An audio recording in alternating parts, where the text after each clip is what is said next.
Jesi bolan, pa svake godine umre žena Šefike. Rekao, šta je? Hajde još ove godine da dovedem oca i materi iz Bosne. Možda će umrijeti, pa i sljedeće godine nećemo. Hajde, Šefik, jedne godine, druge godine isto tako, treće godine isto.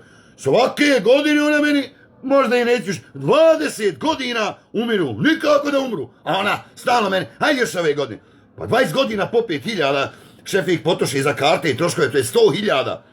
Radi, ona nema, svake godine to može umrijeće, ajde još ove godine, ajde još ove godine. Ovdje nek umru, šta me jede briga, zavisi oni od mene bolan, oni će možda i Šefika ukopati kako su krenuli. Ajde beže, naleti bilo više, one umiru, brate moj, lijepi.